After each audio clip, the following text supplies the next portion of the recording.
नमस्कार दर्शक मित्रों, आप देख रहे हैं जीपीएमसी news 24/7 live, sponsored by Gurukripa मानव सेवा ट्रस्ट। ખેડબ્રહ્મા તાલુકાના દામાવાસ કંપામાં શ્રી નિર્મળ હૃદય સારસ્વત મંડળ સંચાલિત શ્રી એનપી થોડું જ્ઞાનતીર્થ અને શ્રીમતી આર.એમ. માકાણી ઉમા વિદ્યાલયમાં ઇન્ફોચિપ્સ અમદાવાદ અને પરખ સંસ્થા હિંમતનગરના સંયુક્ત ઉપક્રમે વિદ્યાલયમાં અભ્યાસ કરતી દીકરીઓમાં માસિક ધર્મ વિશેની સામાન્ય સમજ અને સ્વચ્છતા અંતર્ગત જાણકારીનો સેમિનાર યોજાયો।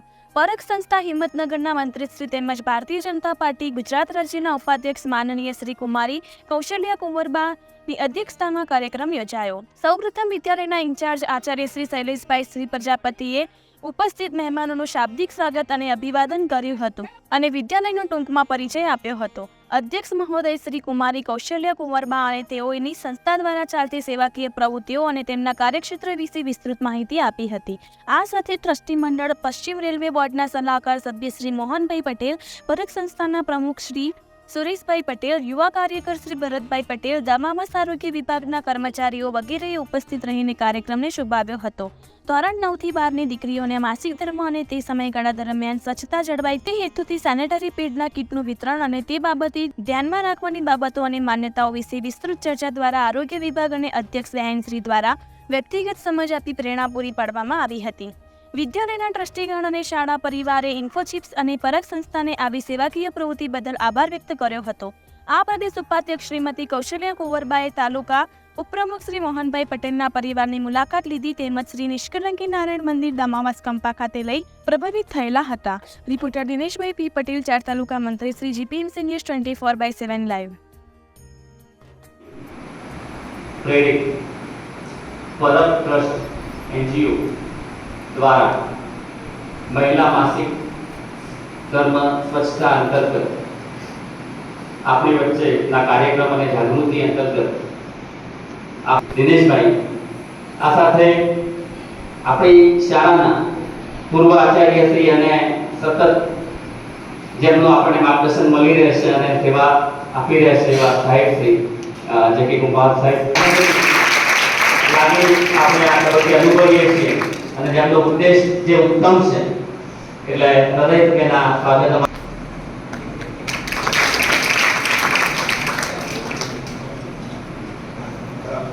હા, હવે આપણે તાળીઓથી આને વધારીએ।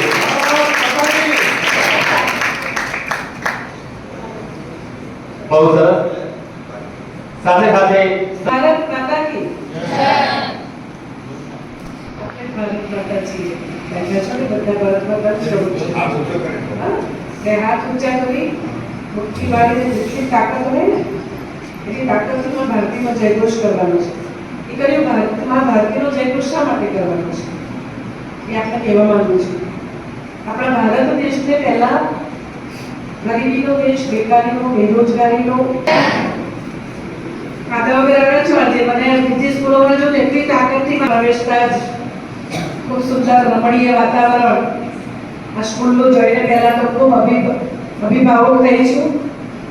અને એવી આ સંકુલની અંદર, શાળા સંકુલની અંદર કેળવણી મંડળ દ્વારા ચાલતી આ સ્કૂલમાં આજના આ કાર્યક્રમની અંદર ખાસ કરીને હમણાં ભાઈએ વાત કરી પ્રમાણે ઇન્ફોચિપ્સ કંપની અમદાવાદ અને પરખ સંસ્થા હિંમતનગર આ બંનેના સંયુક્ત ઉપક્રમે જ્યારે બેન દીકરીઓ જ્યારે માસિક ધર્મમાં આવતી હોય છે ત્યારે ખાસ કરીને દીકરીઓને મૂંઝવતા પ્રશ્નો એ મૂંઝવણ પછીની જે બાબતો હોય છે એની ખાસ કરીને એક જાગૃતિનો કાર્યક્રમ લઈ અને આપણી સૌની વચ્ચે આવ્યા છે ત્યારે આજના આ કાર્યક્રમની અંદર આપણી સૌની વચ્ચે ઉપસ્થિત આ ગામના વડીલ અને જેમનું આ શાળાની અંદર કેમ કે કોઈ પણ વસ્તુ આપણે શરૂઆત કરતા હોઈએ છીએ ત્યારે વડીલોના જો યોગદાન ન હોય, લોહી પરસેવો કરીને કામ કરતા હોય છે ત્યારે એક પ્રમુખશ્રી બચુ બાપાને આજે યાદ કરું છું।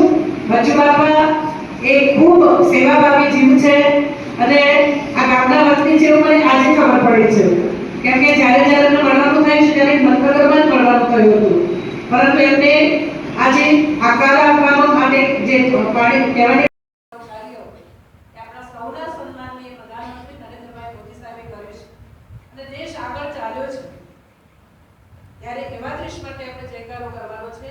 આપ સૌને વિનંતી કે હાથ ઊંચા કરી તાકાતથી માં ભારતીનો જયઘોષ કરીશું.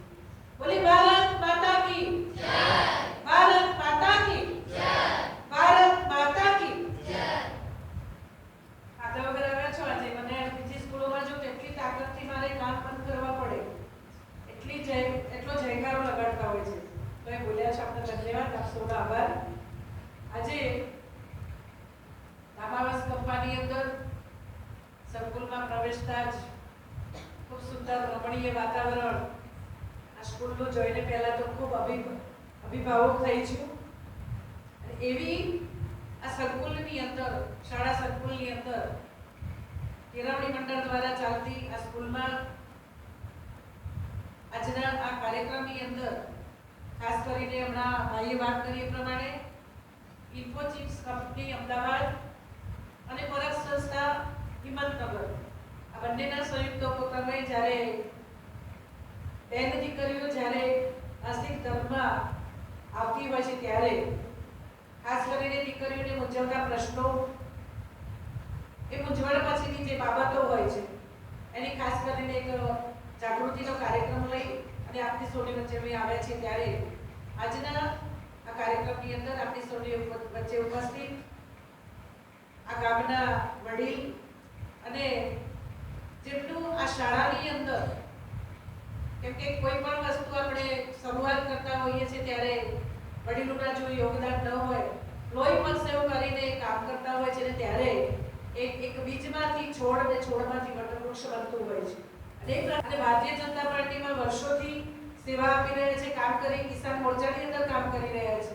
અને આજે પશ્ચિમ રેલવેમાં મુસાફરી કરવી હોય ને તો ટિકિટ કઢાવવી પડે અને ટિકિટ જ્યારે કરાવીએ ને તો કે ભાઈ કન્ફર્મ થાય એવી નથી, લાઈન બહુ લાંબી લાગી છે, ત્યારે આપણે એમનો ઉપયોગ કરી શકીએ. એક એમનો ફોન જાય અને કન્ફર્મ ટિકિટ થઈ જાય અને આપણને રેલવેમાં મુસાફરી કરવા માટે મળે એવા મોહનભાઈ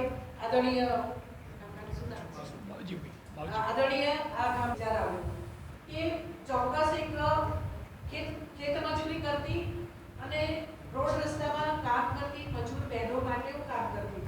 ત્યારે મને એક વિચાર આવ્યો કે માત્ર લેબર જે કામ કરતી બહેનો છે એ સિવાય પણ અન્ય બહેનો માટે મારે કામ કરવું છે તો મારે કેવી રીતના કામ કરવું. તો એ વખતે એક વિચાર સ્ફૂર્યો મનમાં અને પરખ નામની સંસ્થાનો સ્થાપના કરી. એ વખતે ખૂબ નાની હતી કેમ કે આ સંસ્થાને 30 વર્ષ થયા છે. ત્યારે એટલા બધા મને ખબર નહોતી કે અમારી સંસ્થા ગુજરાત રાજ્યની અંદર આખા રાજ્યની અંદર કામ કરશે ભવિષ્યમાં. આ સંસ્થાને આદરણીય આપણા જ્યારે તત્કાલીન મુખ્યમંત્રી નરેન્દ્રભાઈ મોદી સાહેબ જ્યારે મુખ્યમંત્રી હતા ત્યારે એવોર્ડ પણ આપેલો છે, ખાસ કરીને બેટીઓ માટે, દીકરીઓ માટે, મહિલાઓ માટે અને વૃદ્ધાવસ્થાએ પહોંચેલી જે માતા બહેનો છે એના માટે કામ કરતી આ સંસ્થાને પુરસ્કૃત કરી છે આદરણીય આપણા મુખ્યમંત્રી એ વખતના નરેન્દ્રભાઈ મોદી સાહેબ. એટલે ખાસ કરીને દીકરીઓ જે છે, ખાસ કરીને માતાઓ, એ માતાઓ પોતાની દીકરીઓને પેટમાં કહેવાય કે જન્મ લે પહેલા એને ભૂતકાળમાં બધું બહુ ચાલતું હતું, અત્યારે ક્યાંક ચાલે છે, પડદા પાછળ ચાલે છે, પરંતુ એવી દીકરીઓની હત્યા કરવામાં આવતી હતી. ત્યારે મહિલા જાગૃતિના નામે એ 25 બહેનોથી લઈને 5000 બહેનો ને 10000 બહેનોથી લાખ સુધીની બહેનો આખું જ્યારે મને કામ કરવાની તક મળી ત્યારે 1 લાખ બહેનોના સંમેલનો કર્યા છે અને ત્યારે માતાઓને સમજાવ્યું છે કે તમે તમારી દીકરીઓને મારશો નહીં. કેમ કે આ જે દીકરી કે દીકરો જ્યારે જન્મ